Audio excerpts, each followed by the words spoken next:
ছোট লোকের বাচ্চা গুনানকার। এই এটা কি করছো? হ্যাঁ, আমার জামানাই তুই নষ্ট করে দিচ্ছ। মন চাইতেছে কোষা আর একটা থাপড় মারি। আমি তো ইচ্ছা করে আপনার গায়ে চা ফেলি নাই, ভুল করে চা পড়ে গেছে আপনার গায়ে। ভুল করে চা পড়ছে দেখে আপনি আমার লোকে এরকম ব্যবহার করবেন? ওই তোর মতো চাকরানি লাগে কেমন ব্যবহার করবো?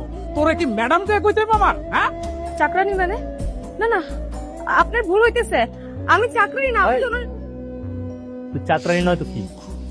সামান্য একটা চা দিতে হইব মেহমানদের, চাটা ঠিক মতো দিতে পারস না। চাটা এনে না গায়ের উপর ঢাইলা দিছ। এখানে দাঁড়ায় দাঁড়ায় কি দেখতেছ? যা ভিতরে যা, আবার চা বানিয়ে নিয়ে আয়। না ভাই, থাক লাগো না স্যার। আপনি আমার এইভাবে আইনা অপমান করবেন এটা আমি আশাও করি নাই। ঠিক আছে, আমি আপনার বিষয়টা ভাইবা দেখতেছি। আসি ভাই, আসসালামু আলাইকুম।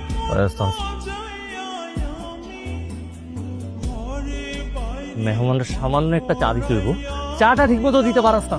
ওই তোর চোখ থাকে কই?